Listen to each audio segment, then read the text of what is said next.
Well, good morning, everybody. And I say good morning because it's Club Grubbery time, Thursday, the 17th of April. It's 7 o'clock in the morning, Sydney time. And we're up early, John, because we've got a great guest. I've really been looking forward to this from New York City. We're talking to a Kiwi expat who I think is living in New York City, Trevor Louden, an author of renown, and very topical subjects we're going to be talking about today. Great to have you back on, John. Yeah, thanks, Hoody, and yeah, great interview. And looking forward to it. A friend of mine, Charles Caves, has been talking very highly of this interview. So yeah, it's going to be fantastic. Well, it's very timely too because we're facing a May Day election, which is quite topical, isn't it? It May is. Day being a communist realm, let's say. But we have with us today, as I say, a Kiwi who's coming to us from New York, in author Trevor Louden. Now, before we get you speaking, Trevor, the book we're going to be talking with you about today, one of your many books, is Comrade Prime Minister Anthony Albanese's 40-year alliance with Australian communism.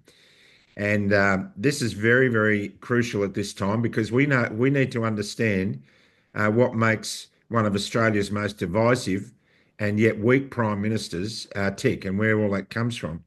But you've also been the author of 9 political expose books, including Stealth, Kamala Harris's Communist Roots, Reds, Communist, Socialists and Security Risks Running for US President, and Barack Obama and the Enemies Within. Man, oh man, you've lived a very colourful life. You're a filmmaker, a public speaker from Christchurch in New Zealand. For more than 30 years, you've researched the radical left, Marxists and terrorist movements and their covert influences on mainstream politics. We in Australia have realised in the last 5 years at least, in fact, we go back to Gough Whitlam, that Australia is a Marxist communist country in drag. That's the way I describe it. It's dressed in drag. Trevor Louden, welcome to the program. Well, thanks very much, Graham and John, and greetings to all the viewers out there. It's a pleasure to be on. Well, obviously, we're going to divide. John's going to have a heap of questions. I'll have a heap, but let me kick off. Anthony Albanese, he has been more divisive, I think, than any prime minister we've had in a long time. He made an absolute blunder when he brought out the yes and no campaign, the referendum that we had on our First Nations people was so divisive, and it cost more than $500 million, and everyone knew it was going to fail at the beginning. And he seems to be hell bent on setting Australians against Australians, and he will not debate with people on the street. He's an absolute clown as far as I'm concerned, but a dangerous clown. What do you know about him? Well, look, you talk about the voice referendum. You know that's coming. If he's re-elected, that's coming back, at least at local level. He's going to implement that because that is a Marxist program to bring about revolution. And what it's aiming to do is to install a small group which will have veto power over the Australian Parliament. And that small group will be the Marxists that have nurtured and guided and funded Albanese for 40 years. So in my book, I trace his background back from when he used to hang around with the Communist Party back in the 80s. And people know a little bit about that. But he has worked with Australian communists right up to the current day. And the voice referendum was 100% a project of the Sydney-based Search Foundation, which was set up by the Communist Party of Australia, funded by $3 million of communist money when they dissolved in 1990. They dissolved, but they didn't go away. They set up the Search Foundation to infiltrate the left wing of the ALP, the Australian Greens, to take over the ACTU, the Australian Council of Trade Unions, and the voice referendum was 100% their project, 100%. A few hundred of these people in Sydney almost changed the Australian Constitution. And so Anthony Albanese is their boy. He was picked out by Tom Uren and Arthur Geitselt and Bruce Childs way back in the 80s. These were all people, leaders of the left wing of the ALP, who worked with the Communist Party of Australia, and they chose Anthony Albanese back then to be their standard bearer, to eventually usher in a socialist Australia. Unbelievable. How far does that go back, though, beyond Albanese? We know Gough Whitlam was did a great deal to destroy the Commonwealth of Australia Constitution. Really, he distorted the whole thing. It's been an absolute mess since Gough Whitlam. How far do these things go back? Well, it was Gough Whitlam who opened Australia up to China for a start. Because before that, Gough Whitlam, Australia was aligned to Taiwan and China was kept in its box. It was very backwardly economic. It could never threaten anybody. Gough Whitlam, in tandem with a whole bunch of other far left Western leaders, started the China thing rolling. But Gough Whitlam was an extreme leftist. But this goes back to the 1920s. The Communist Party of Australia was founded in 1920. By the Depression era, all of the Communist Party members were also in the ALP. About 1929, the ALP kicked the communists out, but they started to re-infiltrate ever since. By the end of World War II, there was a realistic fear, that if the Labor won the 1949 election, I think it was, that would have been a communist-controlled Australia. And the fact that Bob Santamaria of Melbourne set up a rival Labor Party to split the Labor vote and allow Menzies to become Prime Minister effectively saved Australia. Well, the Communist Party of Australia basically started infiltrating the left wing of the Labor Party, the left-wing faction, in the early 60s in every state. And now they control the left wing completely. They took over the executive, I think, in 2022. And they're the people who put Albanese into power. So this goes back a century. We're at the crest of a wave that's been building for a century now. And it seems to be a global wave, doesn't it? I mean, Mm-hmm. the state of the world at the moment is purely leading towards Marxist communism. We see that with all the transgenderism and all the other wokeisms that have been going on around the world at the moment. I watched with interest in the UK a police officer almost threatening to arrest somebody because he asked somebody to speak to him in English. I mean, a lot of people have been watching that. Yeah, I saw that. We're seeing this go crazy around the world, but we're talking specifically about Australia. Johnny. Who are the main players within the ALP currently, Trevor? I mean, obviously, the book's centered around Albanese, but who are his go-to within Parliament?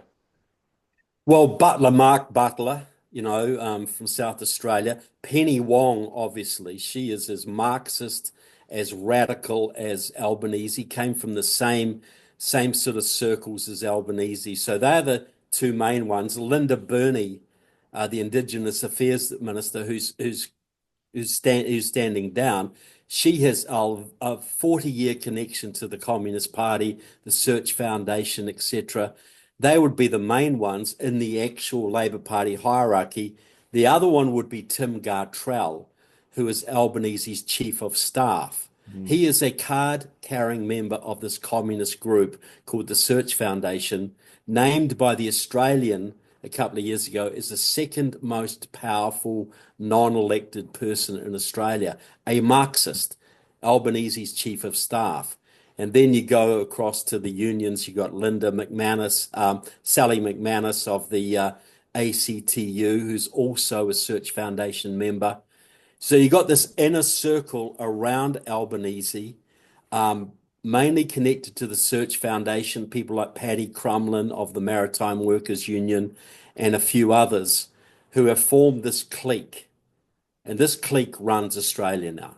And they are implementing all the policies of the Communist Party of Australia that they could never get implemented under their own name, but are now getting implemented through the Search Foundation, the ALP Left, and the ACTU. Well, it's a worry, isn't it? I mean, and we look at the links of Butler he's obviously been given that health portfolio for a reason, and we see the international health regulations from the WHO, etc. That's obviously all a plan by Albanese. Well, look, Albanese contributed to a book, and I write a whole chapter about it in my book. I've just forgot a book written by several Search Foundation members about 2021, and it was all about how to use the COVID to clamp down on the economy. Albanese launched this book, contributed a whole chapter. Several other Marxists were involved in doing this, and the whole thing was about how to use COVID to advance socialism in America. But just getting back to the World Health Organization, people are they don't really think of communists as having a big impact these days. But here's one. The head of the World Health Organization Compliance Unit is Susan Mickey of Great Britain. She is the one, she ran Boris Johnson's response to COVID. She was called the mask Nazi. She was the one who said that we might have to wear masks for the rest of our lives. Well, she's now head of the Behavior Modification Unit of the World Health Organization. She will enforce, she's a social psychologist. She will come up with the slogans to enforce the restrictions that come out of the next pandemic. She is a 50-year veteran of the Communist Party of Britain. She has worked in communist China. She's worked in communist Cuba. She will be, if there's another pandemic, Tedros, an Ethiopian communist who heads the World Health Organization, and her will be the two most powerful people on the planet next to Xi Jinping of China. Communist Party of Britain able to dictate health policy across the world. And it will all be the Chinese line. Masks, lockdowns, vaccinations. You'll never hear anything about ivermectin or vitamin D therapy or herd immunity. The COVID, which was given to us by China, was they applied their mass line policy. Well, we lived for 2.5 years under Chinese communism. The mass line is when the Chinese Communist Party sets a policy and nobody can deviate. So what happened to all the doctors who advocated herd immunity, vitamin D therapy, whatever? Shut down, shut down, shut down. The Chinese mass line was lockdowns, vaccines, and masking. We lived it for 2.5 years. And if there's another pandemic, which we all know there's probably going to be some time, a whole bunch of countries have signed up to a protocol actually giving the World Health Organization full authority over the response. Well, can you imagine what that might look like? Well, I think we already know, don't we, Trevor? I mean, I don't think it's a jump too far to say that they will have the powers to come into your home and force vaccinate. Yeah, look, absolutely. Children, the whole lot. Well, you look at Australia. Here's the thing. This is my contention, and I've written extensively on this. All the countries and all the states and all the regions that had the harshest lockdowns, they were the ones with the most Chinese control. Now, you look at Victoria, Andrew, complete chill for China, brought Victoria into the Belt and Road against the wishes of Scott Morrison. And then you've got the Chinese-controlled unions in Victoria, all controlled by the Communist Party of Australia, Marxist-Leninist. There's no accident that Victoria got the worst lockdowns, because the purpose of the lockdowns was not public health. It was to do maximum damage to our economies and to get the people used to doing what they were damn well told to do.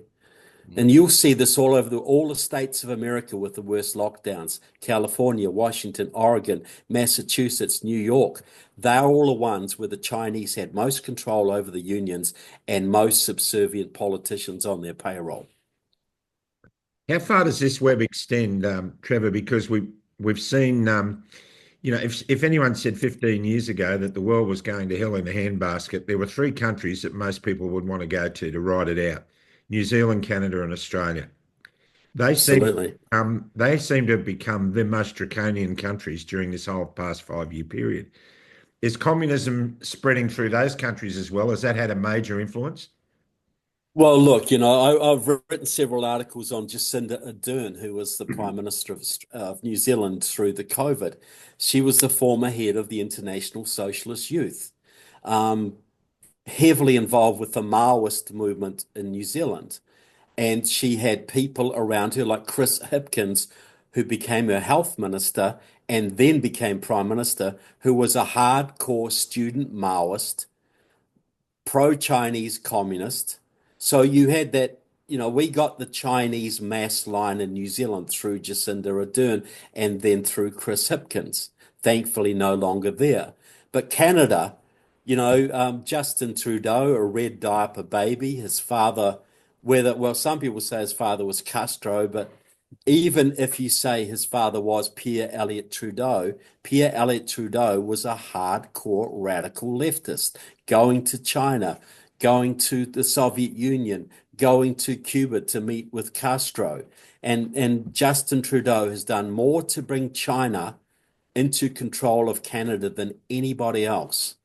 The Canadian intelligence services released a report in 2009 saying after the Chinese cleared out of Hong Kong, they brought the Triads and the Chinese Communist Party into Western Canada. The Security Intelligence Service said by 2009, the Chinese already controlled both British Columbia and Alberta. That's 15 years, 16 years ago. And now we face the possibility of a globalist taking over again in Canada, and a possibility that Albanese will get the second term. So it doesn't really matter about New Zealand. If Canada and Australia go to the left, New Zealand's not going to stand up for much, unfortunately. And I'm not trying to trash my own country, just acknowledging we're small players in this. We go the way Australia goes, and if Australia recovers its liberty, Australia kicks the Chinese influence out, we will do so. But if Australia carries on down under a communist Albanese, we're all in big trouble. Well, but you've just seen, have you not? China having live firing exercises off your coast. Yeah. China doing a deal with the Cook Islands against the wishes of New Zealand to develop the seabed for China. And now you got the Russians talking about putting bombers in Indonesia. But as Helen Clark, my communist prime minister, said, we live in a strategically benevolent environment, right? Wow. It's it's unbelievable, really. Yeah, Trevor, I noticed too that there was some legislation attempted to be brought into the Australian Parliament in 2019, and Senator Patrick at the time wrote a dissenting report on it. Now, the Labor Party and the Liberal Party voted against this bill, and it was for checking of ministers. So essentially, what it's saying is that there's rules for everyone else, but no rules for anyone that holds a portfolio of any note within Parliament. So background checks, ASIO checks, all these things just don't occur. They don't either. And this is the problem. And I write in the back of my book, the Anthony Albanese book, all of these ASIO guys who've been watching Albanese for 40 years, who know he's been working with Chinese communists, radicals, who've probably got a big fat file on him, and Penny Wong, and Mark Butler, and Sally McManus, and all the other parts of his little crew, and Tim Gartrell. Albanese is their boss. So what do they do? What do you do when the people you've been watching for 40 years now run your organization? How maddening that must be for all these ASIO guys who actually do know what Albanese's about, but they can't darn well say anything. Albanese, the ASIO used to have a place in the Australian cabinet as of right. In cabinet meetings, an ASIO representative would be there.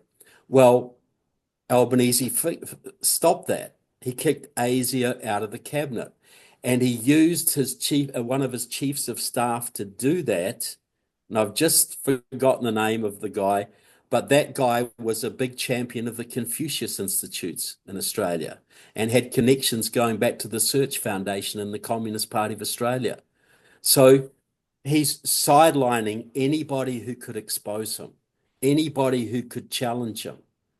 This is the classic how a dictator works, a potential dictator works. And Aussies are thinking, well, this can't be happening in Australia. Well, look, it happened in Venezuela, the once richest country in South America, a very finely developed democratic country. It's happened in many countries. But what Australia's got to understand is Australia is the key nation in the Pacific for China. If China is to dominate the Pacific, they've got to dominate Australia because that's where the Yanks have bases. That's where they've got Pine Gap. That's where all of these things are. And Australia is very strategically situated, a gateway to Antarctica, very important to the Philippines and Taiwan and others. So the Chinese have put massive effort into co-opting Australian politicians and getting influence in this country. You're a very big target. And I think a lot of Aussies don't want to confront that possibility. It's not a pleasant thing to think about, but it is realistic. If you were the Chinese, wouldn't you be interested in controlling the government of Australia? Wouldn't you want to do that? Absolutely. It just seems mad, doesn't it, Hoodie, that we had all that ruckus about people holding dual citizenship and they went to the High Court and threw these people out of Parliament. You have to fill out 1,000 forms as a politician to say that you didn't take $20 off a developer. But in this case, you can go through and be the Prime Minister of Australia with a file that could be that thick in the ASIO's intelligence organisation, and there's nothing to see here. Yeah, there's no security checks, no background checks. Why? Because they couldn't pass them. Mark Butler couldn't pass. Penny Wong wouldn't have a prayer. She's involved in communist organizations her entire life. Her family before her in Malaysia was believed to have the similar allegiances. And so, and Albanese is not a show. Neither could his wife, Carmel Tibbett, his former wife, Carmel Tibbett. She was heavily involved in all this too.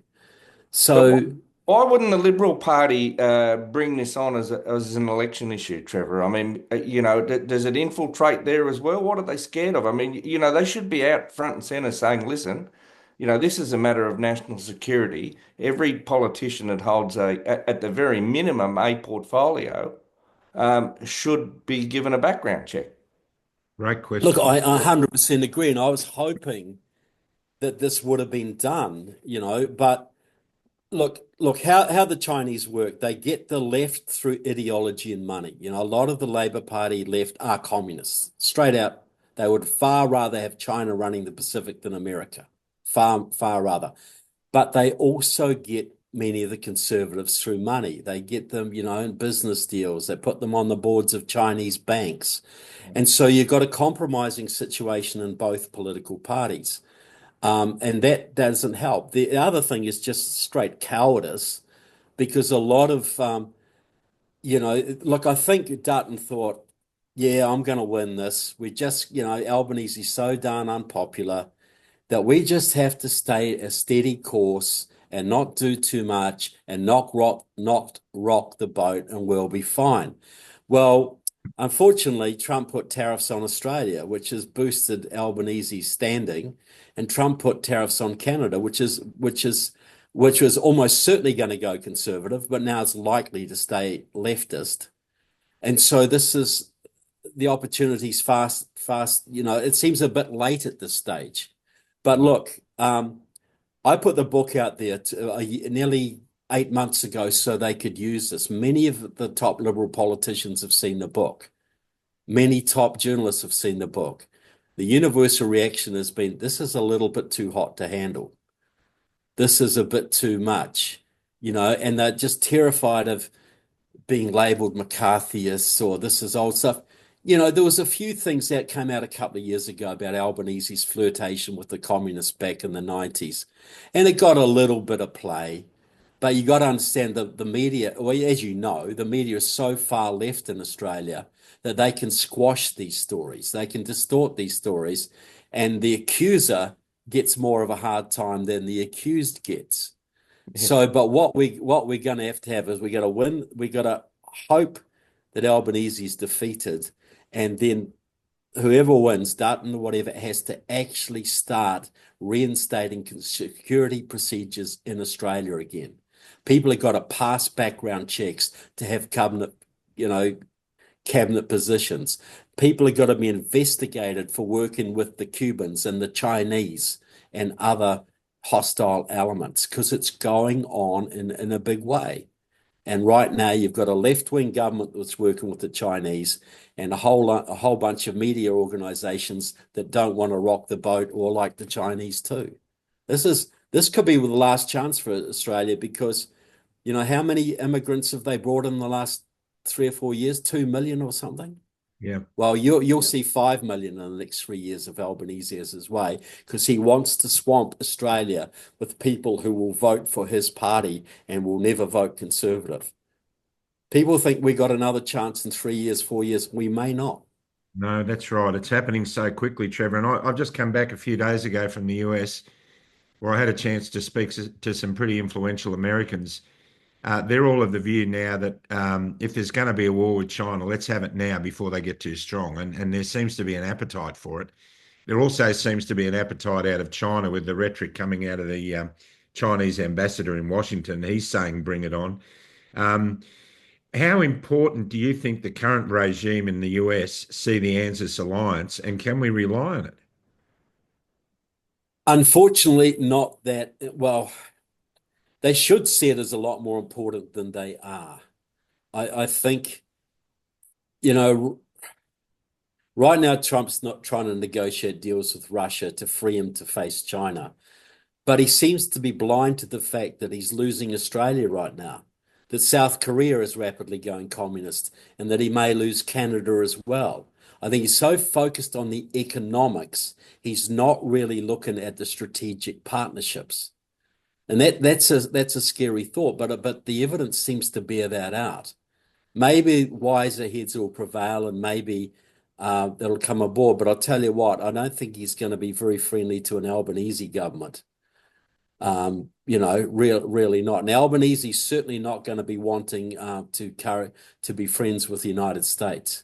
Albanese will be over to China within a week of being re-elected. So will Penny Wong. They won't be going anywhere near Washington, D.C. So I think the Trump administration should be focusing a heck of a lot more on its traditional allies than they have been. A lot more. He's looking at economics. He's not looking at the strategic view. America needs Australia. America needs South Korea. America needs these friends. It's not just a one-way street. They're not just protecting all of us. We do our bit in our corners of the world too. We are useful. And China, all those countries in the Pacific that have been taken over by China right now, need a strong Australia and a strong United States to stand up to this. Otherwise, they're just going to run rampant through the Pacific. And we won't be just seeing live exercises off our coasts. We'll be seeing a lot worse than that, unfortunately. Where do you see the Greens Party in Australia in relation to this link up with communism and Labor? They seem to be in bed with one another as well. Look, the Greens Party is run by the Search Foundation. Adam Bandt is completely in bed with the Search Foundation. Maureen Faruqi is involved in it too as deputy. And even the senator from South Australia, Barbara Pocock, she is a full Search Foundation member. She is a communist, a member, card-carrying member of the Search Foundation, as is her former Communist Party husband, as are two of her children. One of them was on the board of the Search Foundation. So the Greens are completely in bed with this. Adam Bandt is a full-on Marxist. And he's just there to mop up the votes that won't go Labor's way, to mop up the real hardcore, to give Labor a bit more chance to appear a bit more moderate, at times. Because most Australian Labor Party supporters are not communists at all. They just think they're voting for, they think they're voting for Bob Hawke, they think they're voting for traditional Labor values.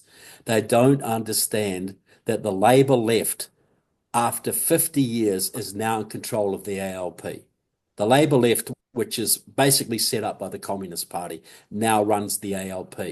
So the Greens play their role, and they fight a little bit with Labor sometimes over certain seats, like two mafia gangs might fight each other over a corner where they sell drugs, But basically they're the same. They're cut from the same cloth. They are, and the Teals are going to follow along as well.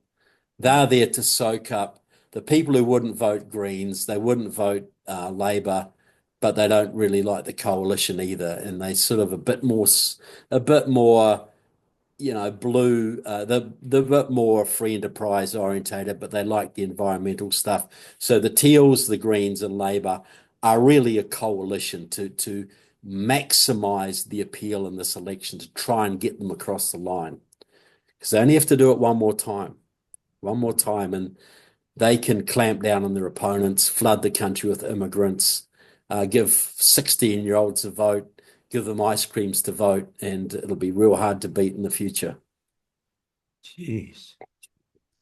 I'll tell you, it's a shocker, isn't it? I mean, this election is looming as probably one of the most important, events in history, really, when you consider what's going on. This Search Foundation. It just amazes me, Trevor, that we can have a terrorism watch list and everyone's advised who's on it, but you can have organisations like you're referring to that are engaged in activities that are just as dangerous as terrorism, and nobody knows anything about them. What's ASIO doing? Well, ASIO knows about the stuff. Like the Search Foundation is bringing Cuban activists into America to agitate amongst the Aboriginal population right now. They model it on their Cuban literacy program, the same thing they did in East Timor, which was also the East Timor was basically, the revolution there was organised by the Search Foundation and the Communist Party of Australia, and they got the Australian Foreign Affairs Department and the Australian military to install it, and now East Timor is bringing China into their country 80 miles from Darwin. This is more dangerous than somebody who's going to stab somebody in a mall. I'm not minimizing that at all, but I'm saying this is things that could absolutely destroy Australia's national security at a very critical time in world history. And these people are running rampant in your government now. Like who knows the communist background of Linda Burney or Penny Wong or Anthony Albanese or Sally McManus or Thomas Mayo. Thomas Mayo, the head of the Search Foundation, is a head of the Voice referendum, is a Search Foundation member, mentored by the Northern Territory's communist Brian Manning. He's a protege of Brian Manning, who used to run the covert radio networks for the East Timorese rebels. He gave you Thomas Mayo. Thomas Mayo campaigned across the country. Your government spent untold $100 millions propagandizing your population. And I got to say, what gives me hope is the fact that what should have been a slam dunk for the communists, the no vote and the hardcore activists stopped that. That was a major defeat for the communists. But now they're trying to bring it in at the state level. Now they will bring it back if Albanese gets back in. They're not going to take no for an answer. And they're already writing about that in their literature. I read their stuff all the time.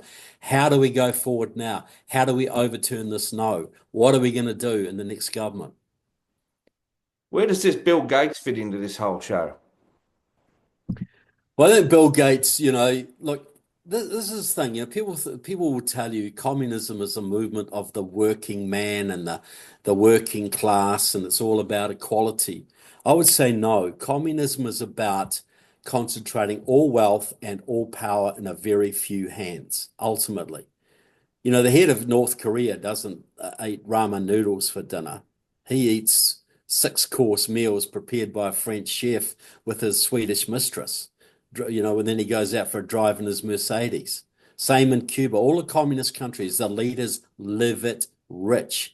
Bill Gates is one of these elitists who thinks the Chinese Communist Party is the model for the world because it allows business, but it also clamps down on unions, it clamps down on freedom of speech, it clamps down on these pesky bloody workers who want to have their own lives, right?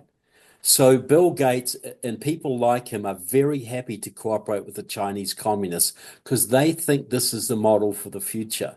And I personally think he's going to get lined up against the wall and shot like a lot of others, but he thinks he can ride this tiger. He thinks he's the boss of this tiger. So, you know, I think Bill Gates is very much part of this. You know, there has always been a link between certain elements of big business and the communist movement. And the famous Whittaker Chambers, who wrote the book Witness, a great book. He was an American communist, a Soviet spy who became a Christian and renounced what he had done and testified against Alger Hiss and was a major case. He wrote in his book, he said, when I was in the communist movement, the working men were all Democrats, the middle class were all Republicans, and the elites were all communists.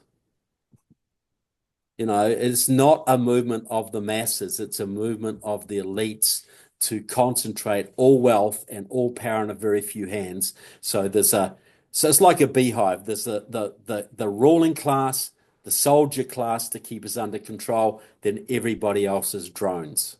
Everybody else are worker bees, sexless, genderless worker bees. It seems that the more left the world goes, the more there is a rise of ultra nationalism. And we're seeing that played out, you know, neo-Nazi groups are rising up all over the country and all around the world, in fact. And that seems to play into the narrative of keeping the division as wide as it can be so the communists can fill the gaps. Is that how it works? Look, exactly. Well, look, for instance, you know, who gave us wokeism? What is wokeism? Woke is Chinese Maoism. It's what the Chinese used to call consciousness raising.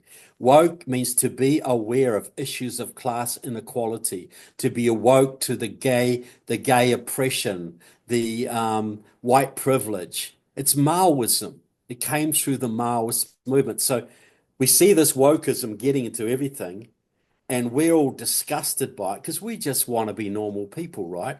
We want a free country. We want to raise our kids. We want to worship as we see fit. We want freedom of speech, the chance to make $1, have a good life. So we see this wokeism shutting everything down. And then you get this sort of neo-Nazi stuff on the other side. And we'll be given this false alternative. If you want to stand against the wokeism, be a Nazi. No. Be an Australian, be an American, support the Constitution, support the separation of powers, go straight up the middle, you know, keep things on an even keel. But you see, you know, the Russians, they're heavily into funding the neo-Nazi groups. The Chinese are heavily into supporting the woke groups, and they have us in the scissors strategy. You know, either way you turn. So the answer is keep sane, keep rational, keep your constitution, keep your separation of powers, keep freedom. Don't go for any crazy stuff. Just a good straight up, you know, Australia is what we want. A good straight up New Zealand, a good stable America. That's what we want. And there are populist movements around the world that are standing against the wokeism that aren't Nazi, that are straight up, you know, which are good. And I see a lot of those in Europe. But they're trying to polarize us into either being basically a Nazi or a communist, and that's not the options. You know, to be an Australian, to be an American, to be a Canadian, that's to be a Sri Lankan, support your country, be a patriot. That's the real option. The Westminster system has always been hailed as one of the best systems in democracy, but it gets subverted so easily, and it has done in Australia. Our constitution of Commonwealth Constitution has been totally ignored, and it has been ignored for many, many years. And we're seeing this two-party Western system, which just appears to be completely taken over. Like the Hegelian dialectic, one Mm. party seems to be at odds with the other, but they all seem to be looking for the same result. And we're Yeah, seeing they it play out all the yeah. time. What In can the States they the uni party, yeah, and and Trump has disrupted that to some degree, and some of these populist groups have also disrupted this. Look, look, and I'm a conservative, right? That's what I am. It doesn't mean I support every conservative party. We are in the situation we are because we've had so many gutless conservative leaders for too damn long. yep, It's not that the communists are so clever. If they've been, if it's just we've had so many wimpy conservatives who just want to get along and go along and not rock the boat and not stand up for anything, go along with the COVID mandates or whatever it is. Look at what Trump did. He said fake news, it's all garbage, stood up, roused the people. Milei in Argentina is doing similar things. This is the time for faith and courage. This is the time for courageous leaders. We got to be looking for courageous leaders more than anything else, because just electing another conservative isn't enough. We got to elect anti-communists. We got to elect people who will stand. And if there aren't any, we got to raise them up. And it ain't easy. It ain't easy at all. But that's what we face here. We got to have leaders who will stand for the country and not for the party, not for the uniparty. But I do think we're going to need some God's help here. But God helps courageous people, does He not? yep, Where's there a Bible story about God helping some gutless wimp? yep. David versus Goliath, Gideon's army versus the horde. Look at America, the Patriots versus King George. Look at how many times the people of Australia and New Zealand have stood up against tyrants, against all odds, and defeated them. How many times? That's the spirit we need now. That's the only spirit that's going to get us through this. A wonderful, Being a coward going along is just a waste of time. a wonderful. We got to think about kids. We got to think about kids. We Yeah. bring these kids into the world. It's our duty to ensure that they live free and they live prosperous lives, or at least have the chance to do so. That's our duty. Yeah, a wonderful. Trevor, Go on.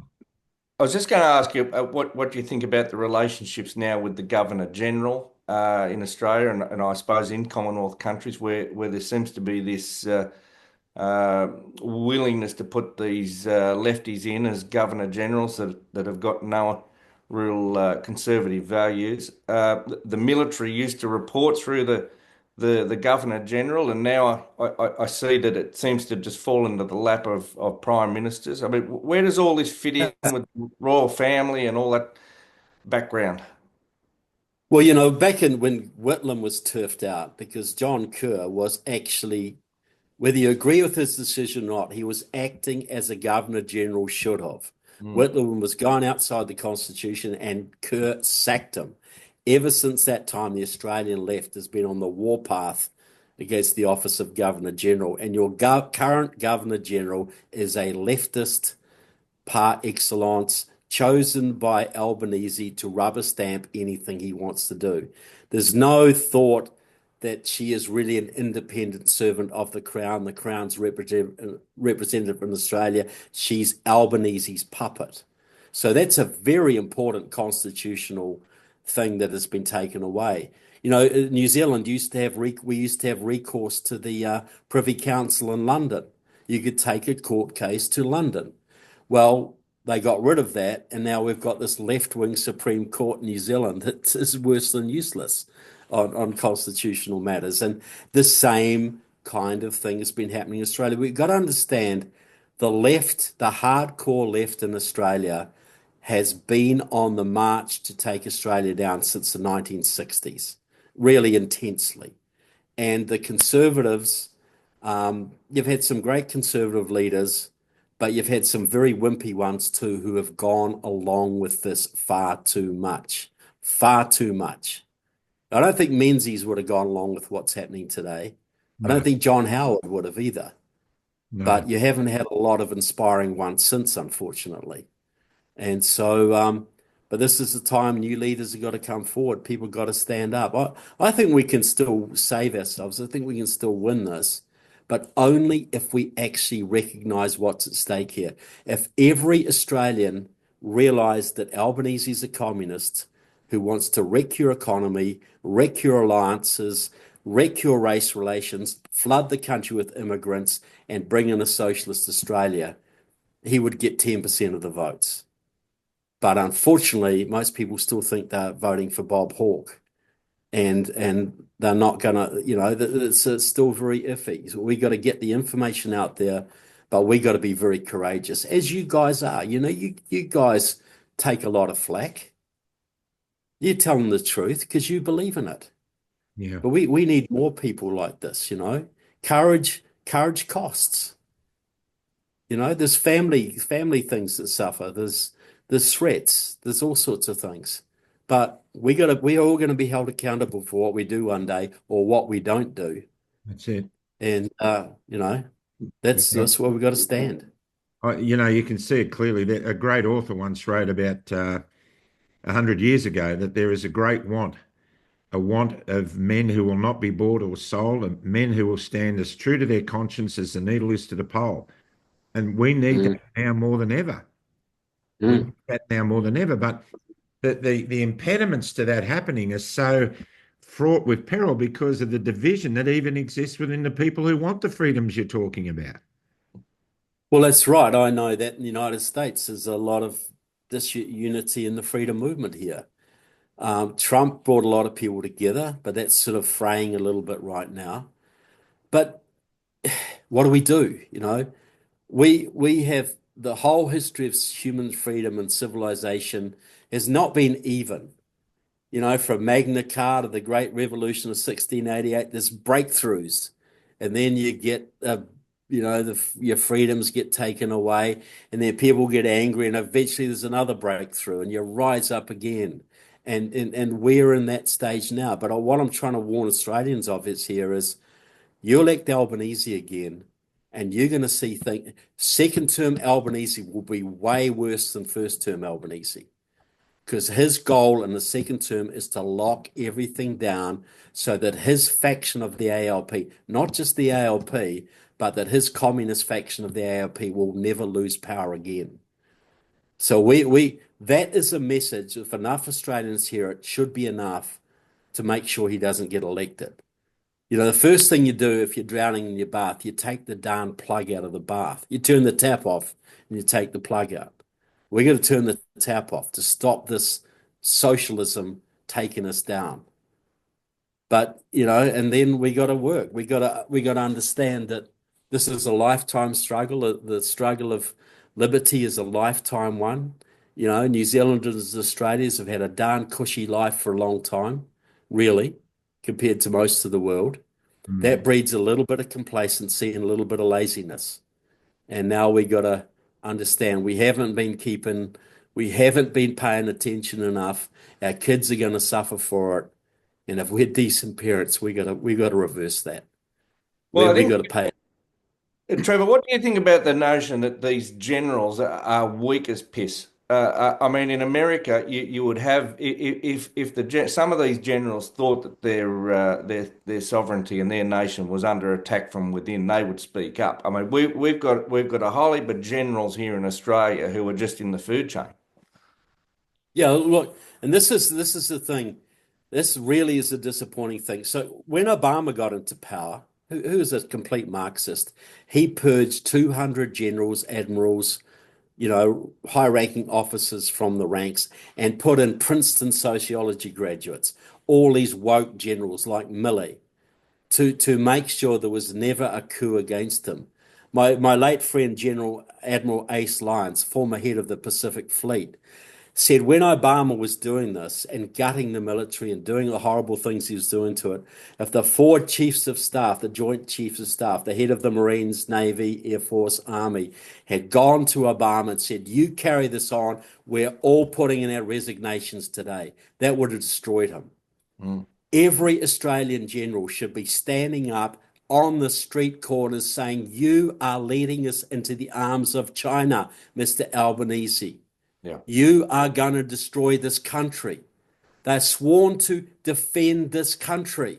Well, that doesn't just mean with guns. That means putting their voice, risking their pensions, risking their careers, because Australia's future stands in doubt. And if we allow this man to come back into power, Australian troops are going to have to face possible military action in the future because of the cowardice of the generals who could do something. So I really agree with your point on that very, very strongly. We're also in a situation too where clearly the freedom movements have been calculatedly infiltrated by communists to divert the cause of freedom. That's clear, because that's why we're seeing so much division.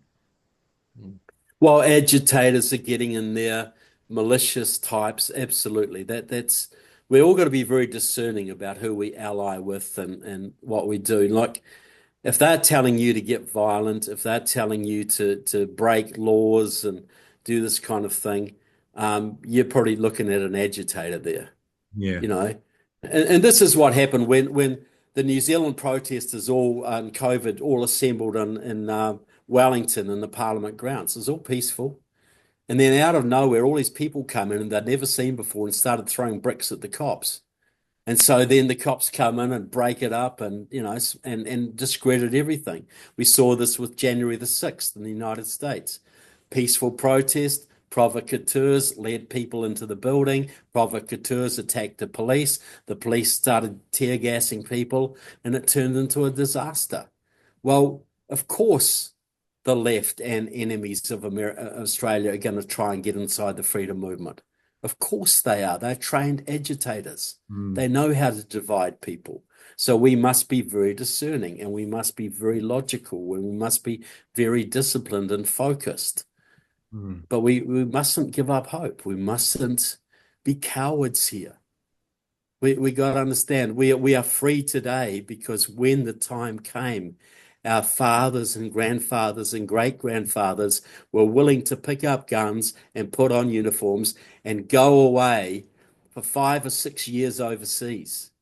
And while they were doing that, your grandmas and your aunties and whatever were working on farms for 14 hours a day, working in shipyards and hospitals, keeping the kids in school, staying up till 2 o'clock in the morning, writing letters to their boyfriends and husbands overseas. We don't get to enjoy freedom without sacrificing. Why are we the only generation that should be free and never have to sacrifice, never have to miss the footy game, never have to spend a bit of money, never have to put some time and commitment into what we're doing? I thought years ago when we first started in all of this, and the photo behind John clearly shows a huge number of everyday Australians who were fed up. They could see something going wrong. Apathy and a sense of, it's all calming down now has sort of deleted the numbers dramatically.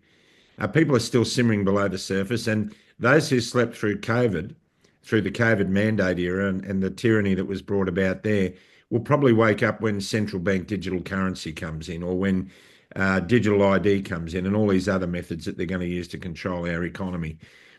So we're going to see a growing number of people. And that the more people you get in one spot, the more you'll draw agitators. But I had a vision myself back when we were down in Canberra. If everybody just turned up quietly, no placards, no flags, no paraphernalia, just all wearing the same colour shirt or whatever, be it a white shirt or a brown, not a brown shirt, but whatever, orange shirt, and just turn up and say nothing and just be present. I mean, I have this feeling that the silence would be deafening. Well, look, the Chinese Communist Party almost fell 2 or 3 years ago with the white paper protests in China. They just stood there with a sheet of white paper. right? That was a symbol of freedom. And I forgot the story about it, but that almost toppled the Chinese government, almost toppled the Chinese Communist Party. So I agree with you. You know, just standing up, showing up is a very important thing. You're not screaming, you're not yelling, you're not throwing things around, throwing tomatoes, whatever. You don't do that. You stand up and make yourself known. That is a very scary thing to politicians. And so, you know, we just got to look now, what is the most important thing we can do in the next 3 weeks to give us some space to take all the things back that need to be taken back? I'll tell you straight, if Albanese is elected, it's going to be a hell of a lot harder to turn things around than if his opposition is elected. And I'm not saying that because I support the Liberals or whatever. I'm saying that because if you have a communist prime minister on a second term, he's going to do things that are going to be make it very, very hard to ever get rid of him. Just flooding the country with several million more immigrants is going to pretty much seal the deal. And 3 more years to brainwash your kids too. Jeez. And you know, this has happened, everybody, because of our apathy, our collective apathy and ignorance. That's the truth of it. We've had it too good for too long. Yeah. John, we've often said that COVID was the kick in the butt the country needed to wake up. I don't think we've seen anything yet. And if we don't wake up to that fact sooner rather than later, we are in great peril. There's no doubt about it. We're going to need God more than ever. That brings me to another point. Now, I know we're going to let you go, Trevor, but excuse me, separation of church and state. We're seeing that barrier dissolved, completely dissolved. I mean, the church is marching in lockstep with the globalists, and we saw that when the mandates were on. It was a few brave pastors that stood up and said, "You're not shutting my church down." I met with but no higher level ones, were there? This was just low level, nothing at a higher level at all. No, and that really concerns me. That there needs separation between church and state is imperative. I was on stage in Phoenix, Arizona, with Charlie Kirk, and that was very interesting. I mean, that guy's got a mind like a steel trap. And you don't go into an argument with Charlie Kirk unless you've done your research. There's no doubt about that. I've watched many of his debates. I know him a little bit. He has exposed the left in a way that's so clearly visible, especially in the universities around America. And even he doesn't see the benefit of separating church and state, which really concerns me. Yeah, and you find that's quite common in America, you know, because America's a much more Christian country, than most of the others are in the Western world. And, you know, most of the founding fathers were very Christian. The Constitution is really derived from the Bible. You know, there's pretty clear links there. But look, yeah, absolutely. Look, when you get the state and the church as one, that's not Christian. That's not Jewish. That's nothing. That is just another tool of government. You know, the separation of church and state that they talked about in the Constitution was basically because they saw what the state churches of Europe had done to the people, who just basically collaborated with the princes and the kings to suppress the people. They wanted to have a direct relationship with God, that the only role of the state was to protect their rights, and they never wanted a state church. Look, if you want real Christianity, you're going to get it from the home churches, the small churches, the independent pastors. That's where it's going to come from. And I think we do need spiritual revivals generally around the West, but that's not going to come from the bishops. That's not going to come from the head of the Church of England or the Presbyterians or whatever.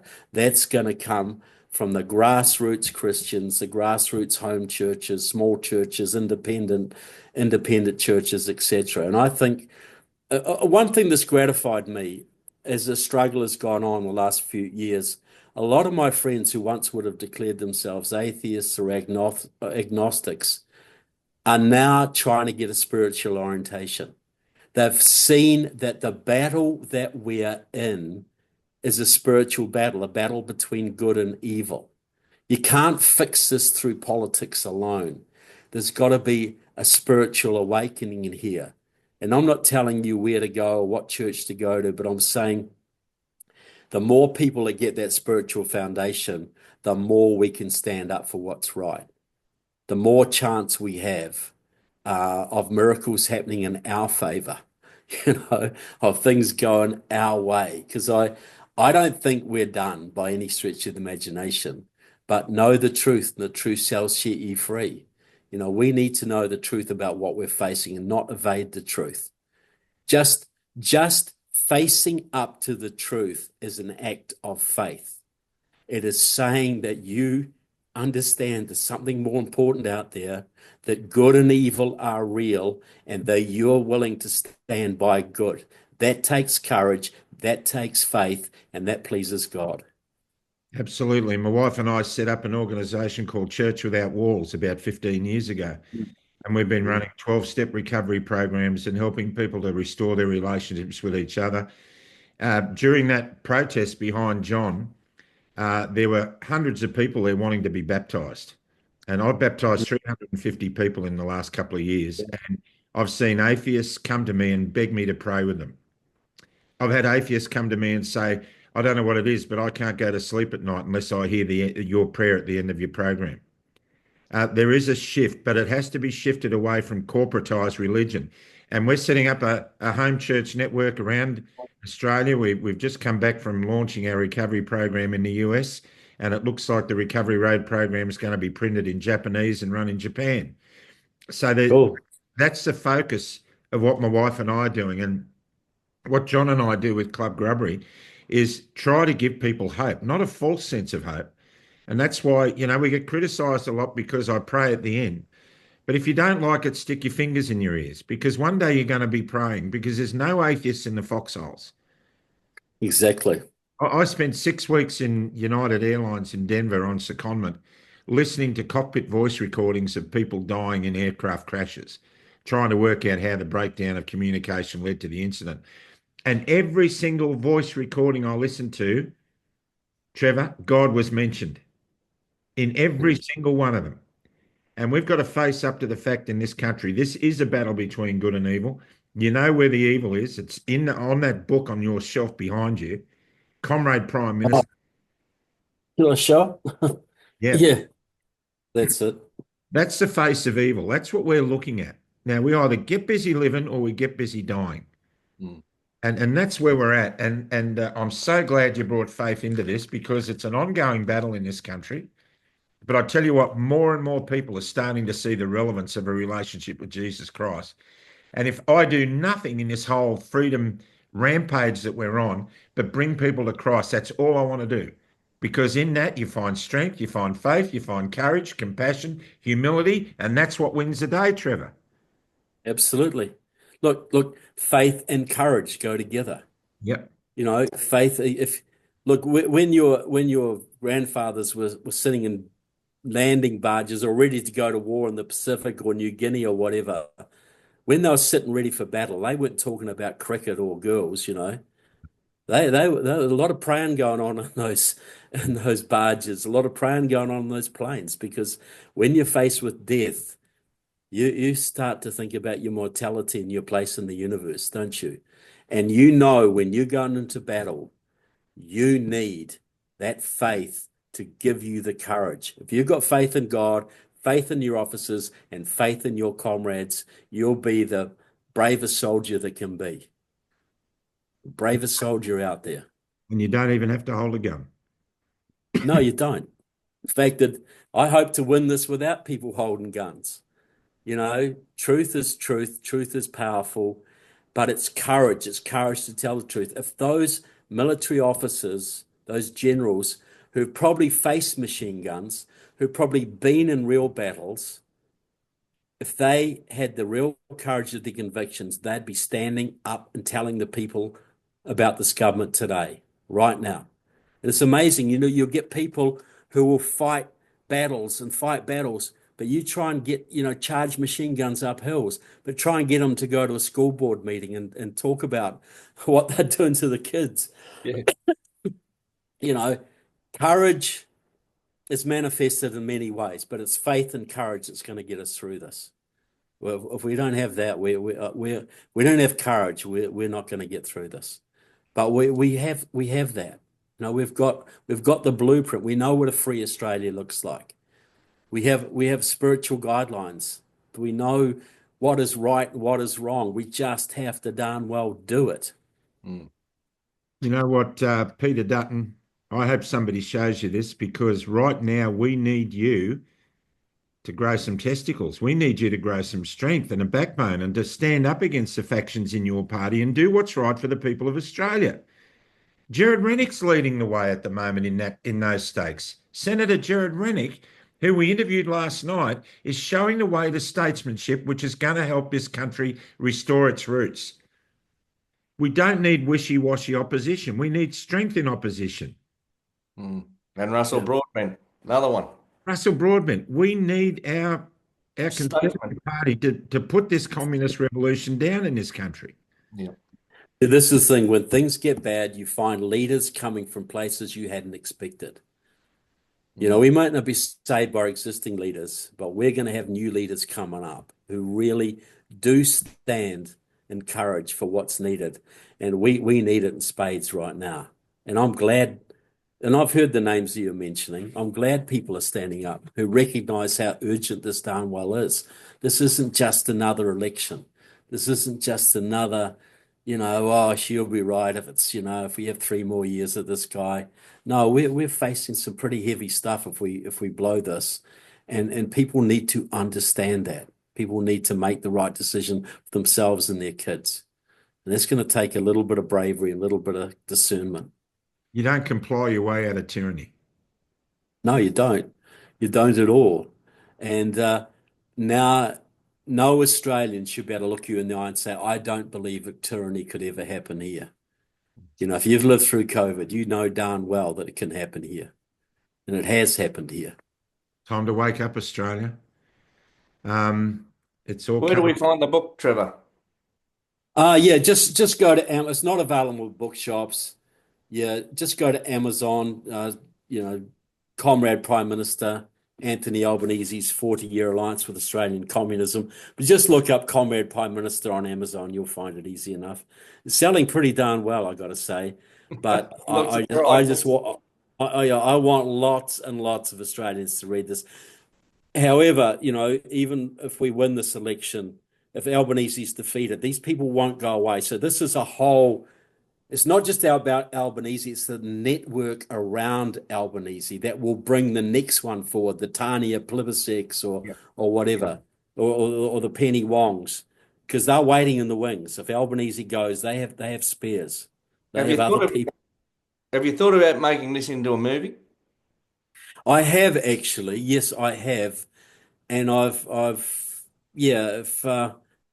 I got somebody who is willing to put the investment in and so whatever, I think it would make a great documentary. I think people would just go crazy over what's in here.